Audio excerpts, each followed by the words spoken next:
એકવાર જંગલમાં વાઘ અને બિલાડી વચ્ચે ખૂબ મોટો વિવાદ થયો.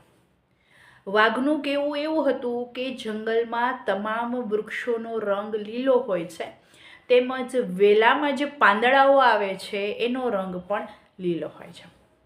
જ્યારે બિલાડીનું કહેવું એવું હતું કે બધા જ પાંદડાઓનો રંગ પીળો હોય છે.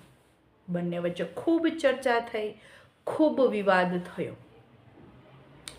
વાઘે પોતાની વાત સાચી છે એવું સાબિત કરવા માટે ઘણા બધા પુરાવો બિલાડી સમક્ષ રજૂ કર્યા, પરંતુ બિલાડી પોતાની વાત ઉપર અડગ હતી. તે એક પણ વાત સાંભળવા માટે કે સ્વીકારવા માટે તૈયાર જ નહોતી.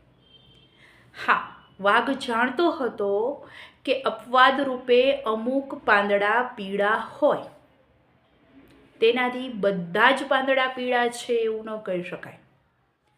વાઘે ઘણી બધી મહેનત કરી, પરંતુ બિલાડી ટસથી મસ નહોતી થતી. એટલે વાઘે એવું નક્કી કર્યું કે આપણી આ બાબત છે એનો નિર્ણય લેવા માટે, કરાવવા માટે આપણે સિંહ પાસે જવું જોઈએ.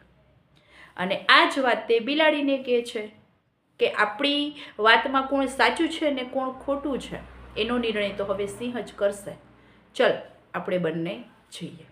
બિલાડી સાથે જવા માટે પણ તૈયાર થઈ છે. વાઘ અને બિલાડી બંને સિંહ પાસે જાય છે અને પોતાના પ્રશ્નની રજૂઆત કરે છે. સિંહે બંનેની વાત શાંતિથી સાંભળી. પછી પોતાનો નિર્ણય જણાવતા કહ્યું કે કોણ સાચું છે ને કોણ ખોટું છે આ બાબતે મારે કોઈ જ વાત કે દલીલ નથી કરવી. પરંતુ વાઘે બિલાડી સાથે વિવાદ કે ચર્ચા કરી એ બદલ તેને હું 6 મહિનાની સજા આપું છું. વાઘને તો ખૂબ આશ્ચર્ય થયું, અચંબો લાગ્યો કે મારો કોઈ વાંક નથી, મારો કોઈ દોષ નથી, આમ છતાં મને 6 મહિનાની સજા. ત્યારે સિંહે સ્પષ્ટતા કરતા કહ્યું કે તું ખોટો હતો એટલા માટે તને સજા આપી છે એવું નથી, પરંતુ તે બિલાડી જોડે દલીલ કરી, ચર્ચા કરી, એની સાથે વિવાદમાં પડ્યો એટલા માટે તને સજા આપું છું. ક્યાં તું વાઘ અને ક્યાં એ બિલાડી. દેખાવમાં સરખા હોય એટલે બધી જ વાતે સરખા હોય એવું જરૂરી નથી. બિલાડી જોડે કંઈ ચર્ચા કે વાદ વિવાદ હોય જ નહીં. એ એના રસ્તે, આપણે આપણા રસ્તે.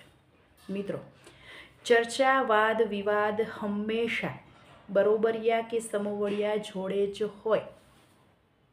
વાઘ જેવા માણસ થાય, વાઘ જેવા માણસ થઈને કોઈ બિલાડી જેવા માણસ જોડે ચર્ચા કરીને સમય ન બગાડવો જોઈએ. જ્યારે બિલાડી બકબક કરતી હોય ને ત્યારે મૌન રહેવામાં જ મહાનતા છે.